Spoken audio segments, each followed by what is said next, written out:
This is Danny Flexon here for Seconds Out. Delighted to be joined once again for the latest edition of DiBella's Digest by the man himself, Lou DiBella. Lou, how has your week been? I'm not going to lie, Danny, it's been pretty shitty.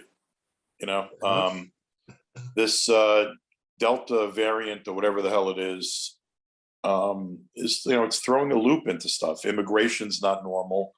I just lost another fight today, a world title fight that I invested heavily in.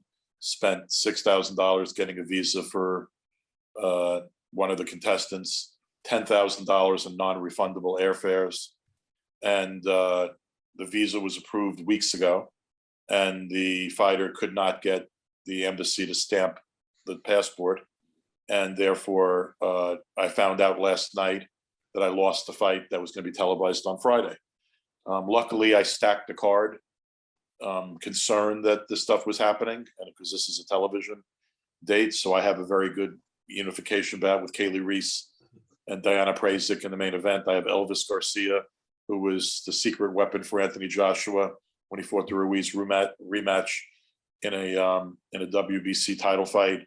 Elvis is a small heavyweight, but he's actually going to fight for a Bridgerweight belt to get into the world Bridgerweight ratings. Not because I think he's going to contest only at Bridgerweight, but because he's now in that weight class, so it gives him some other alternatives.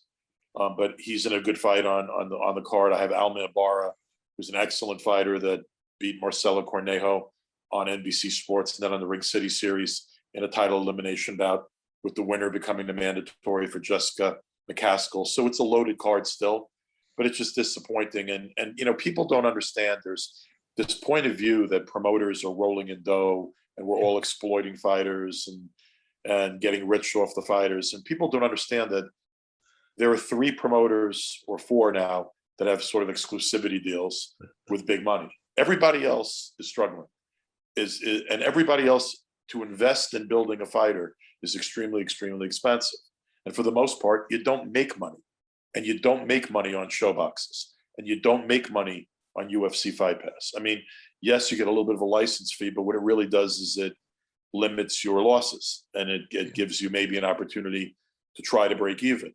But in this COVID environment, which is still hugely an issue, I mean, fights are dropping off left and right. I mean, just, you don't need me to tell you that. Look what we've been seeing recently with the bigger fights. Yeah. Fights are dropping off constantly. And immigration has become a real problem. Moving around in the world right now has become a real big problem. And, it's just very frustrating, man. It's very difficult to get by in this environment. And there's so much misinformation out there. People don't understand that we're small business owners for the most part, most promoters. And it's a difficult environment to operate in, trying to do live events when the world is so uncertain. And I've been taking hit after hit. I don't know when the Lopez Kambosos fight's going to go down. Yeah. That's been a huge hit so far, and just spending money to do posters, commercials, start promoting an event in Richmond, Virginia at a ballpark, getting press attention, and then having to take that event down 2 weeks before it was happening. I mean, these are just, these are a lot of body blows. And I don't think people sort of understand that boxing's a very difficult, unforgiving business, but not just for the fighter, but for most of the other people relying on it for a living. Unless you happen to be lucky enough to be bankrolled, by some major company that's sort of not looking over your shoulder very much, which is an advantage that certain people in the marketplace have, but most of us don't. You said, you mentioned Lopez Kambosos there. We don't know when it's going to happen, but how confident are you that it does take place? I'm confident that the people that won the purse bid have been trying to make it take place. I mean, they had scheduled it for the 19th of June. It's not their fault. They lost millions and millions of dollars when it was postponed. I think that they wanted to do it in Australia because it was, in their mind, a safer environment economically, as well as the ability to do crowds if someone quarantined. But the IBF ruled against their ability to do it in Australia. I think they're making an effort to reschedule it, but I'm certainly crossing my fingers and hoping for the best. I'm not in control of that situation, so there's not much I can do other than be a bystander, but I don't think they had bad intent. I think they lost a phenomenal amount of money due to that positive COVID test. Understood. You talked about TRILLER there. Obviously, they're the ones behind Lopez Kambosos. They've got a card on the 11th of September, as yet not hit by COVID or any other issues so far. It was announced, I think, late last week that David Haye, the former cruiserweight and heavyweight champion, would be returning on that show after 3 years out of the ring against Joe Fournier, known to be one of his best friends. And they were recently apparently on holiday together. What do you make of that, and add into what is one of the strangest cards in recent times already? I'm not, to each his own. I don't even know who really Joe Fournier is, but and I don't know about his relationship with Haye, but I think, correct me if I'm wrong, that fight is still an exhibition, right? I'm not sure if it's an exhibition. It's 8 rounds heavyweight. I think it might be an official fight. I mean, they've both got official boxing records. I think it is a proper fight as far as, well. I mean, if people want to, David's a good guy. I like David a lot. I mean, if they want to come back in the ring and mess around and have a fight or an exhibition and people want to buy it, that's cool. I mean, Oscar De La Hoya is coming back. It's on that show. It's on the same show. Yeah, he's in the main event. He's fighting a guy that was a legendary guy in MMA. Again, I'm not gauging the interest, but Oscar's obviously an historically major player and big name in the sport. I think the curiosity of it's going to appeal to some people. The fight on the card I'm actually most interested in, because I've said this, I think, before on social media, but I sort of like the Anderson Silva fight with Tito Ortiz. Okay. I'm not a big supporter of Tito's politics, so the idea that Anderson might be able to kick his ass appeals to me. I actually watched Anderson Silva's fight with Chavez Jr., and while Chavez Jr. looked atrocious, I was actually somewhat impressed by Anderson's fundamentals, stand-up boxing, which I thought were pretty strong. And look, that fight sort of, for me, that fight's actually one of the reasons why I'm going to probably watch it. But look, again, I'm not going to be judgmental about exhibitions, seniors tours. I think that the August 29th show with Jake Paul's particularly strong. I love the fact that they put Amanda on the card with Yamaleth Mercado. I think it's a very good fight. I'm looking forward to seeing Dubois fight over here. I'm not gonna be critical of these things, because it's not like we are producing the big event regularly in standard boxing right now. So if these things can be scheduled and people want to watch and there's an interest, I mean, who am I to say no? Or who am I to editorialize? What, boxing's in such wonderful shape that purists are in a position to be attacking anything? I don't really view it that way. I sort of think it's a free market. If stuff goes up on pay-per-view and people want to watch, people want to pay for it, then it's, that's cool. It's you decide how to spend your entertainment dollar, not me. With that in mind, that September the 11th show, will Triller be making a profit on that? Or is this just part of a long-term plan to gain a place in the market?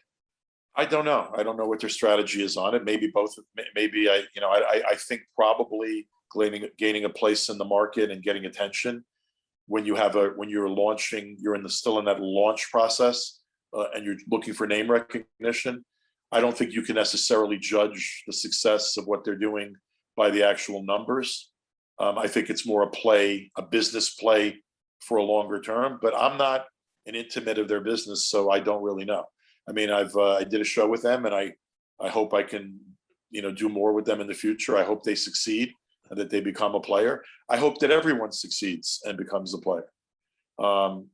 I've noted to you in the past, and I'll say it again, I'm impressed by Jake Paul and the seriousness with which he's taking his foray into boxing.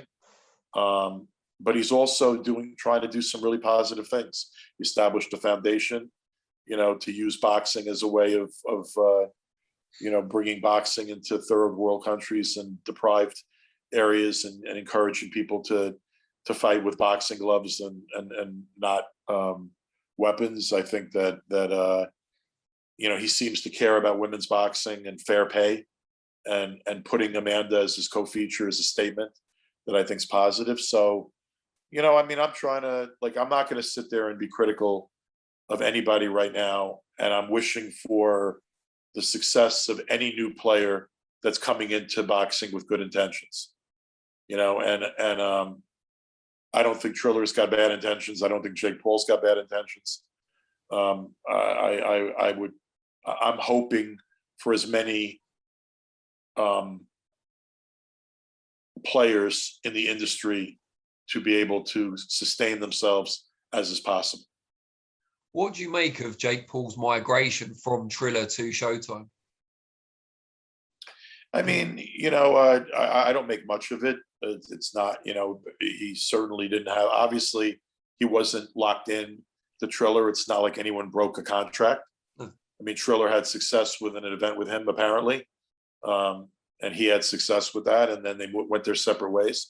Look, Showtime's, if you're trying to be a player in established, serious mainstream boxing, Showtime's one of the longest involved and most respected boxing platforms out there, and they have a great experience with pay-per-view. Espinoza and Gordon Hall and the production people over there are sort of first-rate boxing people. So I don't think there's anything sort of surprising about the fact that he's electing to work with Showtime. And I also think he's really trying to establish himself as a serious player in the boxing industry, not in the curiosity industry, And by the way, I don't think there's anything, I think he and Tyron Woodley's a fair fight. So again, I have no problem with that either. And I'm proud that Amanda's getting a platform on that card, and happy that she is. And I'm going to go to Cleveland and enjoy the show.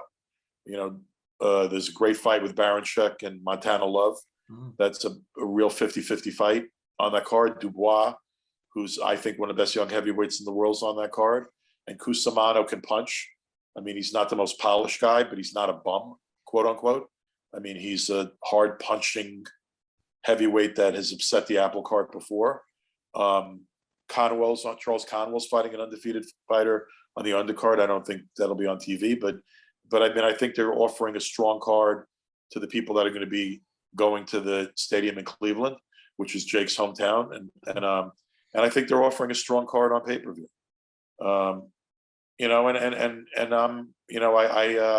Doesn't surprise me that the move was made to Showtime, and I think I can understand it, particularly since Jake is clearly trying to be a player and participant in mainstream boxing, not just the curiosity.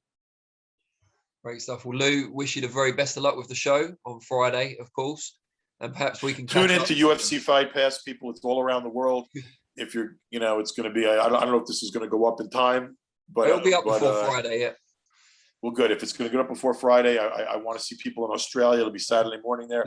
But watch your homegirl, Diana Prazak, fight Kaylee for the title. Mexico, Alma Ibarra. People pull down the Fight Pass app. Alma's going to be a star and a world champion. And Candy Wyatt's a tough customer from Canada. A real good female fighter, gave Kaylee all she could handle when Kaylee won her world title. So I think that and Elvis Garcia fighting a 10-2 guy, up and coming heavyweight. I think it's a very strong card, and I want to encourage people, pull down UFC Fight Pass, encourage UFC Fight Pass to continue in boxing, and pull down what should be a great women's main event and co-feature, and watch some good heavyweight boxing also with Elvis. And then we'll review the card over the weekend. I look forward to talking with you then, my friend. Be well. Great stuff. Take care, Lou. Speak soon.